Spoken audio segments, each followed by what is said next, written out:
हो जब एक छोटा-सा बच्चा कहने लगे कि तुम मेरे माता-पिता नहीं हो, मेरे माता-पिता तो कोसी कला में हैं और माता-पिता बहुत हैरान होते हैं। कुछ दिन तक तो माता-पिता उससे उसकी बातों को नज़रअंदाज करते हैं, लेकिन जब उसकी बातें बिल्कुल ज़िद पर आने लगता है वो बच्चा, तो वो माता-पिता विश्वास करते हैं और जब उसे उस जगह पर लेकर जाते हैं जिस जगह का वो नाम बताता है, तो सब बहुत हैरान हो जाते हैं। ये एक ऐसी पुनर्जन्म की सच्ची घटना है जिसे आप सुनोगे तो वाकई में आपको पुनर्जन्म पर विश्वास होने लगेगा। ये कहानी शुरू होती है 1950 से। नमस्कार, मैं महक चौधरी आज आपके सामने फिर से एक सच्ची कहानी लेकर आ रही हूँ, वो भी पुनर्जन्म की। अब बहुत से लोग कहते हैं कि पुनर्जन्म नहीं होता, बहुत से लोग कहते हैं पुनर्जन्म होता है। तो आप ये कहानी सुनकर तय कीजिएगा और अपना प्यारा सा कमेंट लिखिएगा, क्या पुनर्जन्म होता है या नहीं होता है। हम जो अपनी रिसर्च करके इस कहानी को आपके सामने लेकर आए हैं, ये हमें सच्ची लगी इसीलिए हम आपके सामने लेकर आए हैं। ये कहानी शुरू होती है मथुरा जिले के छतरा गांव से, जो कि कोसी के जो कोसी कला है वहां से करीबन 25 से 30 किलोमीटर की दूरी पर है। ये कहानी शुरू होती है एक मध्यम वर्गीय परिवार से, जहां पर एक बेटा पैदा होता है। जब वो बेटा पैदा होता है पूरे घर में खुशी मनाई जाती है और अब धीरे-धीरे वो बच्चा बड़ा होने लगता है। उस बच्चे का जब नामकरण कराया जाता है तो उस बच्चे का नाम प्रकाश रखा जाता है, जिसका जन्म 1956 में होता है। परिवार बहुत खुश होता है एक बच्चे को, खासकर एक बेटे को, क्योंकि भारत जो है वो पुरुष प्रधान देश है, तो जब बेटा पैदा होता है परिवार में तो बहुत ज़्यादा खुशी मनाई जाती है। आजकल तो लोग मॉडर्न हो रहे हैं, लोगों की सोच बदल रही है, तो लड़की होने पर भी खुशी जाहिर करते हैं, लेकिन आज भी ज़्यादातर माहौल है जब बेटियां होती हैं तो उनको ऐसे ही फेंक दिया जाता है, जन्म से पहले ही उनको इस दुनिया से विदा कर दिया जाता है। लेकिन जब परिवार में बेटा होता है तो कई गांव तक खुशियां मनाई जाती हैं, उनके लिए बहुत बड़ा फंक्शन किया जाता है और वैसा ही इस परिवार में होता है। इसके पिता का नाम होता है वीएल बसेन, जो कि एक मध्यम वर्गीय परिवार था और बेटे को पाकर बहुत खुश था। माँ भी इसकी बहुत खुश होती है और धीरे-धीरे अब बच्चा बड़ा होता है। करीबन 1.5 साल का होता है जब ये बच्चा बोलना शुरू करता है और जब इनके घर में डॉक्टर्स आया करते तो ये बहुत डर जाया करता। आमतौर पर घरों में जब किसी को फीवर हो या कोई भी बीमारी होती है तो डॉक्टर को बुला लिया जाता है या फिर खुद हॉस्पिटल में बच्चे को लेकर जाया जाता है, तो ये बच्चा बहुत जोर से डर जाया करता। प्रकाश इतना डरा करता, नॉर्मल बच्चे भी डॉक्टर्स की सुई देखकर डर जाते हैं, ये भी डरा करता, तो माता पिता इस बात पर भी गौर नहीं करते हैं। अब धीरे धीरे ये बच्चा करीबन 4 साल का हो जाता है। जब ये सारी बातें समझने लगता है, जानने लगता है, तब ये कहता है कि मुझे अपने पापा के पास जाना है। ये अपने पापा का नाम भोलेनाथ जैन बताया करता। ये कहता मेरा घर कोसी कला में है, जो कि उत्तर प्रदेश में पड़ता है। 4 साल का बच्चा इस तरीके से जब बताता है तो माता पिता को संदेह होने लगता है और अब वो इस बात पर सोच विचार करते हैं। लेकिन वो सिर्फ सोच विचार करते हैं, वो कोई भी एक वो नहीं देखते कि हाँ हमें इस बच्चे को ले जाना चाहिए। लेकिन ये बच्चा बार बार यही बोलता, मुझे कोसी कला जाना है, मुझे यहाँ नहीं रहना, मेरा घर वहां पर है। अब इसकी बात को पड़ोसी भी सुना करते, सभी देखा करते, सभी जाना करते, लेकिन कोई भी कोई कदम नहीं उठाता है। अब इसका एक चाचा, जो कि इसके पिता से छोटा था, वो भी इसकी बातों को सुनता है और अब एक दिन वो अपने उस बेटे से कहता है कि बेटा हम चलेंगे कोसी कला, तुम्हारे पापा से तुम्हें जरूर मिलाएंगे। इस बच्चे को इतनी खुशी होती है कि ये पूरे आंगन में घूमता है और कहता है मैं अपने पापा के पास जाऊंगा, भोलेनाथ पापा के पास जाऊंगा और वहां जाकर मैं देखो आपको सब कुछ दिखाऊंगा, वहां पर मेरा कैसा घर है, कैसे मेरे मम्मी पापा हैं और कैसे हम लोग रहा करते थे। बच्चे की ये खुशी देखकर अब माता पिता भी सोचते हैं कि चलो एक बार तो मिला ही लाते हैं।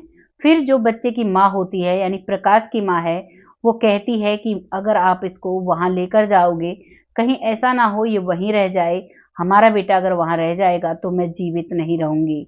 अब जो इसका पिता है वीएल बसेन, वो बहुत चिंता में आ जाता है और अपने छोटे भाई को समझाता है कि कोई बात नहीं, बच्चा है कहता रहता है, कोई जरूरत नहीं है ले जाने की।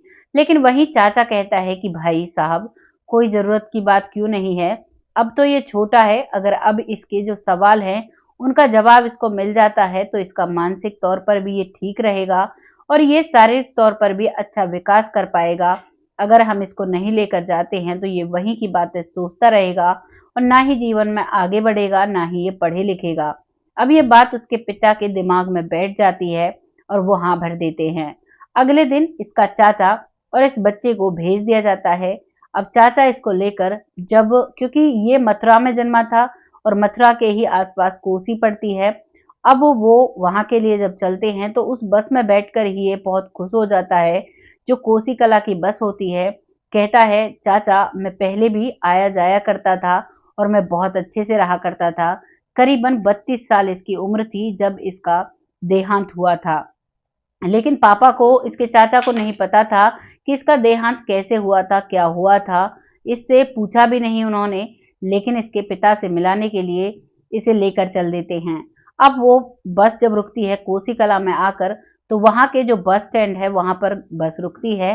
अब इसका चाचा पूछता है कि बेटा हमें कहाँ जाना होगा, तो ये खुद से एक ऑटो करता है और उस ऑटो वाले से एक 4 साल का बच्चा बात करता है कि हमें उस जगह पर जाना है। वो ऑटो वाला भी बाकायदा उस बात को जानता था, उस जगह को जानता था और ये चाचा भतीजे उसमें बैठकर चल देते हैं। घर से काफी दूरी पर ही वो कह देता है कि अब घर के पास जाने के लिए हमें पैदल जाना होगा, आप यहीं पर हमें उतार दीजिए। उसका चाचा यहाँ पर उसे पैसे देता है और अब यहाँ से वो पैदल चल देते हैं। एक 4 साल का बच्चा आगे आगे चलता है, पीछे पीछे उसका चाचा चलता है। यहाँ पर कुछ ऐसा माहौल था, कोई भी इस बात को मतलब वो किसी से भी शेयर नहीं करते हैं कि इसका पुनर्जन्म हुआ है और ये यहाँ पर आया है। अब ये पहुंच जाता है अपने घर। घर का दरवाजा लगा हुआ था। ये घर का दरवाजा खटखटाता है और कहता है, बाबूजी दरवाजा खोलिए। ये उस समय में अपने पिता को बाबूजी कहा करता और वो जैसे ही दरवाजा खोलते हैं तो इसकी माँ दरवाजा खोलती है। ये अपनी माँ से लिपट जाता है और कहता है, माँ कैसी हो तुम, ठीक हो, अब तो तुम बीमार नहीं रहती हो। जैसे ही एक 4 साल का बच्चा एक बहुत ही बुजुर्ग महिला से पूछता है तो वो बहुत हैरान होती है, क्योंकि जब ये इस दुनिया से गया करीबन 32 साल इसकी उम्र थी। इसकी माँ की उम्र भी काफी हो चुकी थी और अब उसके 6 साल बाद इसका जन्म हुआ और उसके भी 4 साल बाद ये आता है, यानी कि 56 में इसकी डेथ हुई थी और उसके 10 साल बाद ये अपने घर पहुंचता है। अब जब 10 साल बाद कोई आकर कहने लगे कि मैं आपका बेटा, ये अपना नाम निर्मल बताता है। वो कहता है कि माँ मैं आपका बेटा निर्मल, आपने पहचाना नहीं। जैसे ही निर्मल का नाम आता है तो माँ की आंखों से आंसू आ जाते हैं और माँ कहती है कि बेटा मैं बहुत रोई हूँ अपनी बेटे की याद में, तुम मुझे और क्यों रुलाना चाहते हो, तुम निर्मल को कैसे जानते हो। क्योंकि उस माँ को भी विश्वास नहीं होता है जब वो कहता है कि माँ जब मैं इस दुनिया से गया तो मुझे चेचक की बीमारी हो गई थी और आप लोगों ने मेरी कितनी केयर की थी, कितना आप लोगों ने मेरी सेवा की थी, आप सब कुछ भूल गए, आप अपने बेटे को कैसे भूल सकते हो। जब ये शब्द उस छोटे बच्चे के मुंह से वो माँ सुनती है तो उस माँ को विश्वास हो जाता है और अब माँ उसे गले से लगा लेती है। ये सब बातें हो ही रही थी, तभी अंदर से उसका पिता भोलेनाथ जैन आता है। वो अपनी माँ को छोड़कर भागा दौड़ा अपने पिता के गले से लग जाता है और कहता है कि बाबा आपने मुझे याद नहीं किया, मैंने आपको बहुत याद किया, मुझे आपकी बहुत याद आया करती। मुझे ऐसा लगता था कि आप कैसे सारे काम को संभाल रहे होंगे, क्योंकि सारा काम मैं आपके साथ मिलकर कराया करता था और जब मैं इस दुनिया से गया तो आप यही कहा करते थे कि अब तो मेरा बेटा निर्मल सब कुछ संभालने लगा है, अब तो बस मुझे भक्ति करनी है, अब मुझे किसी काम से कोई मतलब नहीं है। लेकिन जब मैं यहाँ से चला गया तो आपने कैसे वो सब कुछ संभाला एक अनजान बच्चे से, क्योंकि जब वो माँ बेटा बात कर रहे थे उस समय भोलेनाथ जैन ने उसकी कोई भी बात नहीं सुनी थी। अब उसे बहुत अजीब लगता है क्योंकि ये बातें दोनों बाप बेटे के बीच में होती थी और अब एक 4 साल का बच्चा वही सारी बातें कह रहा था तो उसके रोंगटे खड़े हो जाते हैं और वो पूछता है कि बेटा तुम्हारा नाम क्या है। तो वो कहता है कि बाबा मेरा नाम निर्मल ही तो रखा था, आप सब ने, आप ऐसे कैसे भूल सकते हो। माँ को भी बड़ी देर में याद आया और आपको पता है मैं तो आपको कितना याद करता था। ये मेरे 4 साल कैसे बीते हैं मुझे पता है, मैंने सबसे बहुत रिक्वेस्ट की, बहुत मिन्नतें की, तब जाकर मेरे चाचा जी मुझे यहाँ लेकर आए हैं। अब वो चाचा जी की तरफ देखता है तो वो वहां कहता है कि चलो बैठकर बात करते हैं और आंगन में ही एक चारपाई खड़ी हुई थी, उसे बिछाते हैं, उस पर बैठ जाते हैं और तब पूछते हैं कि बेटा, तुम अगर निर्मल का ही जन्म हो, तुम्हारा नाम क्या है? तो वो कहता है कि इस जन्म में मेरे इस जन्म के मम्मी पापा ने मेरा नाम प्रकाश रखा है। अब वो उसका नाम सुनते हैं, फिर पूछते हैं कि पहले जन्म में तुम इस दुनिया से कैसे गए, क्या हुआ था, तुम हमें छोड़कर क्यों चले गए थे?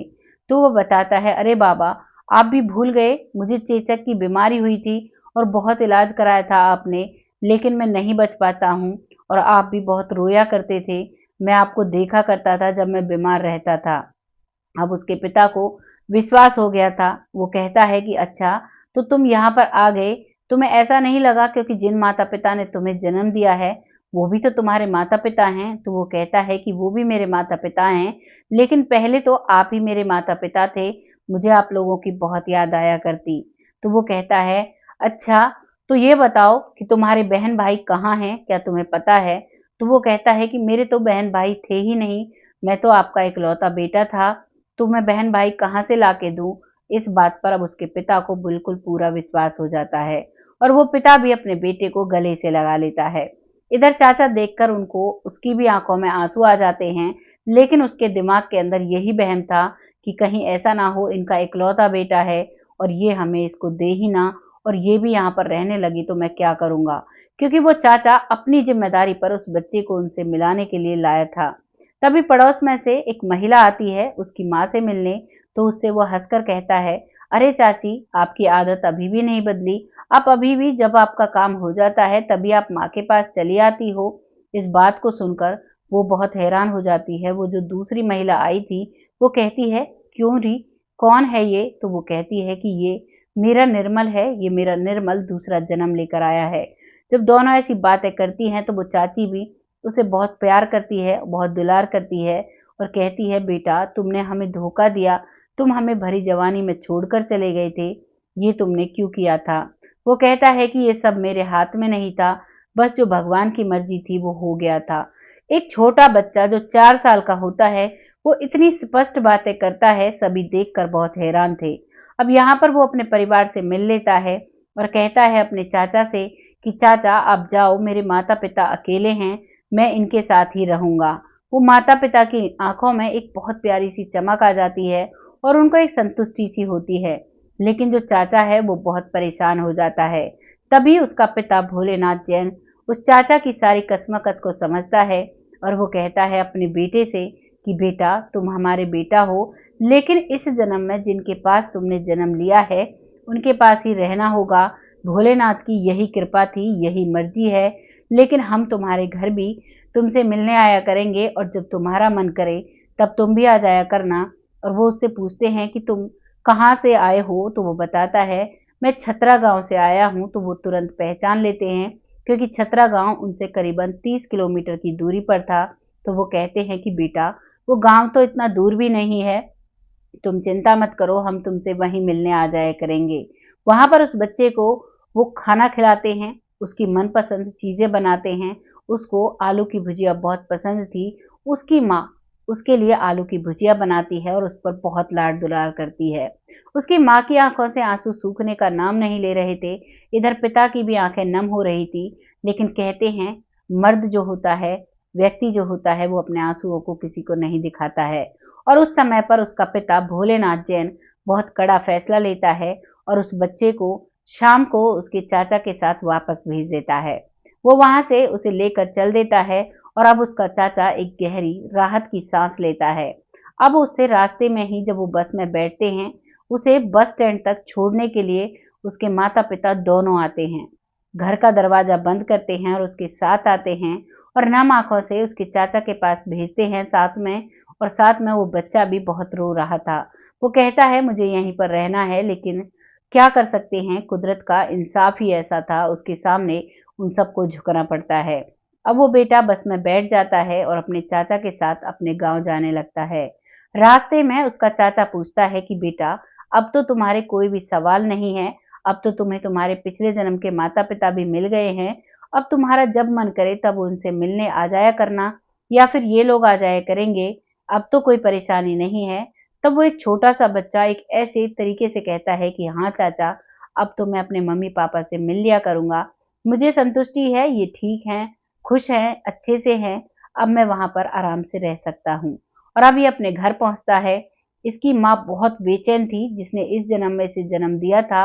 उसे ऐसा लग रहा था कहीं ऐसा ना हो वो लोग रख ले, लेकिन जैसे ही अपने बेटे को देखती है, झट से उसे गले लगा लेती है और वो भी जोर जोर से रोने लगती है और कहती है कि बेटा, क्या तुम्हें पता है मुझे तुम्हारी कितनी याद आई? आज तक मैंने तुम्हें इतने लंबे समय तक अपने से दूर नहीं रखा है। तुम मुझे छोड़कर तो कहीं नहीं जाओगे। तो वो छोटा सा बच्चा अपनी माँ को समझाता है कि माँ, कुदरत का, विधि का यही विधान था। मेरे माता पिता वहां पर खुश हैं और मैं अब आपके साथ रहूंगा, पर मैं कभी कभी उनके पास मिलने जाऊंगा, तो आपको कोई परेशानी तो नहीं होगी? तो वो कहती है, नहीं बेटा, कोई परेशानी नहीं होगी, तुम उनसे भी मिल लेना, लेकिन मुझे छोड़कर कभी मत जाना। ये सारी बातें उसका पिता वीएल वसेन भी सुन रहा था और उसकी भी आंखों में आंसू आ जाते हैं। और अब से ये बच्चा नॉर्मल अपने घर में रहने लगता है और बहुत अच्छे से पढ़ाई लिखाई करता है। ये थी जिंदगी जो निर्मल की थी, जिसने दूसरा जन्म लिया और माता पिता का इतना मोह था कि अपने माता पिता से मिलने के लिए दूसरा जन्म लेकर उनके पास पहुंच जाता है। क्या कहना चाहेंगे एक बेटे के लिए अपने माता पिता की भक्ति के लिए? एक भक्ति ही आप इसे कह सकते हो। जब कहते हैं जब हमारा अंत समय आता है, जिन लोगों की हमें चिंता होती है वो लोग हमसे अगले जन्म में जरूर टकराते हैं, उनसे हम जरूर मिलते हैं। तो इसीलिए भगवान ने शायद इसको इसके पिछले जन्म की याद रखी, जिससे कि अपने माता पिता से जाकर मिल सके। आपको ये स्टोरी कैसी लगी है अपनी राय कमेंट बॉक्स में लिखिएगा। क्या आपको ये कहानी सच्ची लगी या किसी को इस पर डाउट है, वो भी आप लिख सकते हैं। आपको जैसा भी लगा है अपनी राय लिखिएगा। बहुत जल्द ऐसी ही किसी सच्ची स्टोरी के साथ आती हूँ। तब तक आप खुश रहें, अपने परिवार का खासा ख्याल रखें। ये कहानी यहाँ पर खत्म होती है। अब नाम आता है उन लोगों का जो लोग हमें वक्त देते हैं, अपना प्यारा प्यारा कमेंट लिखते हैं, जिनमें सबसे पहला नाम आता है सरयू बालाजी, जो कहते हैं आपकी कहानियां बहुत सच्ची होती हैं, हमें पूरा विश्वास है, और बहुत प्यारे प्यारे कमेंट लिखते हैं। सरयू बालाजी, आपका तहे दिल से धन्यवाद। ऐसे ही अपना प्यार भरा सपोर्ट हमारे साथ बनाए रखें, जिससे कि हम आगे बढ़ते रहें। अगला नाम आता है विपिन कुशवाहा जी, जो हमें बेटिया कहकर संबोधित करते हैं। बहुत अच्छा लगता है, ये रिश्ते बहुत अनमोल होते हैं और बहुत किस्मत वालों को ये रिश्ते मिलते हैं। आपका तहे दिल से धन्यवाद। भगवान आपको हमेशा खुश रखे, हर दुख हर बीमारी से दूर रखे। ऐसे ही अपना प्यारा सपोर्ट हमारे साथ बनाए रखें। ऐसे ही अगला नाम आता है लखविंदर सिंह, जो हमें बहुत अच्छे से सपोर्ट कर रहे हैं। हर वीडियो पर इनका कमेंट होता है, बहुत ही अच्छे से हमारा साथ दे रहे हैं। ऐसे ही अपना प्यारा सा साथ हमारे साथ बनाए रखें, जिससे कि हम अच्छी और नई स्टोरी आपके सामने ला सकें। अगला नाम आता है गीता कश्यप जी, जो बहुत अच्छे से सपोर्ट कर रही हैं, बहुत प्यारे प्यारे कमेंट लिखती हैं। आपका तहे दिल से धन्यवाद। ऐसे ही प्यारा प्यारा कमेंट हमारे इस चैनल पर लिखते रहें। हमारा क्या, ये आप सबका चैनल है, एक ऐसा प्लेटफॉर्म है जहां पर हम सच से जुड़ी हुई कहानियां लेकर आते हैं। अगला नाम आता है सुनीता शर्मा जी, जो बहुत अच्छे से कमेंट लिखती हैं, बहुत अच्छा सपोर्ट करती हैं। सुनीता शर्मा जी, ऐसे ही अपना प्यारा सा सपोर्ट हमारे साथ बनाए रखें, जिससे कि हम सच्ची और अच्छी स्टोरी लाने में सक्षम रहें। अगला नाम आता है निरंजन कुमार जी, जो हमें बहुत अच्छे से सपोर्ट करते हैं, बहुत अच्छी कमेंट लिखते हैं, पूरी वीडियोस को देखते हैं। आपका तहे दिल से धन्यवाद। आप सबके सपोर्ट से हम आगे बढ़ रहे हैं। अगला नाम आता है शिवम भार दयाल जी, जो बहुत प्यारे से कमेंट लिखते हैं, बहुत अच्छे से सपोर्ट करते हैं, कहानी को पूरा सुनते हैं। आपका तहे दिल से धन्यवाद। ऐसे ही अपना सपोर्ट बनाए रखें। अगला नाम आता है सरोजनी कुलकर्णी जी, जो बहुत अच्छे कमेंट लिखते हैं, बहुत समय से हमारे साथ जुड़ी हुई हैं। ऐसे ही आप सबके सपोर्ट की जरूरत है। ऐसे ही अपना प्यार हमारे साथ बनाए रखें। सरोजनी कुलकर्णी जी, आपका तहे दिल से धन्यवाद। अब ये कहानी यहाँ पर, ये सिलसिला यहाँ पर समाप्त होता है। बहुत जल्द फिर से ऐसी किसी सच्ची अच्छी स्टोरी के साथ आती हूँ। तब तक आप सब खुश रहें। जय हिंद, जय भारत।